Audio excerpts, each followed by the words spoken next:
Revenons sur les temps forts de la cérémonie de remise de prix Félix Houphouët-Boigny pour la recherche de la paix au lauréat 2013 François Hollande. Et c'est avec Jérôme Kofi Abolin, notre envoyé spécial.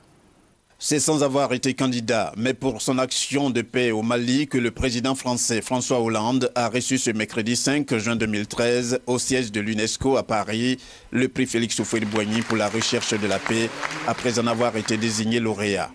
Pour le président malien Dioncounda Traoré, cette cérémonie ne peut être que l'occasion d'exprimer la gratitude du peuple malien libéré envers celui dont le courage dans la décision va permettre au Mali de se reconstruire. À l'instar du chef de l'État du Mali par intérim, le président Henri Konan Bédié, en sa qualité de protecteur du prix, a estimé que le président français avait tout pour mériter cette récompense. Cette année, le prix Félix Houphouët-Boigny ne pouvait qu'être attribué au président Hollande, qui a libéré des populations entières d'une entreprise terroriste qui visait à déstabiliser tous les pays du Sahel. Il a créé les conditions d'une paix juste et de la sécurité au Mali. Nous devons tous, Africains et Européens, le remercier et le féliciter pour cette distinction qu'il a si bien méritée. Abondant dans le sens du protecteur du prix, le président de la République de Côte d'Ivoire, Alassane Ouattara, a défini le sens de la cérémonie. La cérémonie de remise de prix qui nous réunit ce jour revêt à nos yeux un caractère tout à fait singulier, car elle nous donne l'occasion de nous rappeler qu'il convient en tout temps et en toutes circonstances de cultiver et de préserver la paix, condition sine qua non de tout peuple à prétendre au progrès.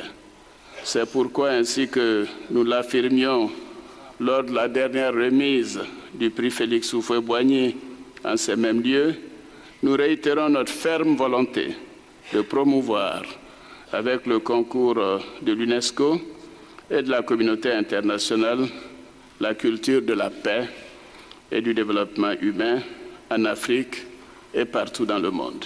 Heureux, le président français François Hollande a fait partager sa joie, saluant d'abord l'appel du Mali, de la CEDEAO ainsi que l'Union africaine pour rendre légitime l'action française pour la cause malienne, non sans indiquer que la France avait tout intérêt à soutenir l'Afrique face aux difficultés. C'est une dette que mon pays avait à acquitter à l'égard de l'Afrique.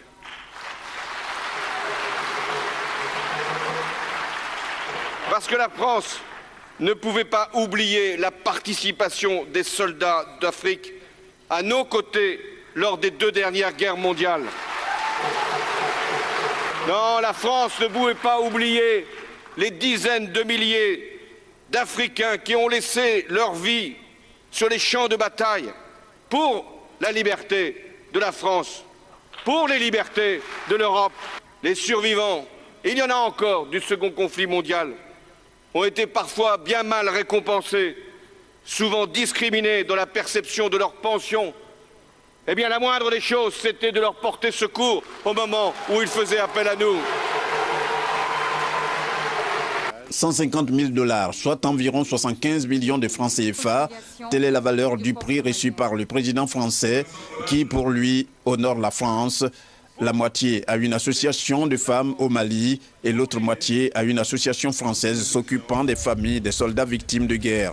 Ainsi en a décidé le président français qui, avant la cérémonie de remise du prix, avait convié ses hôtes à un déjeuner à l'Élysée.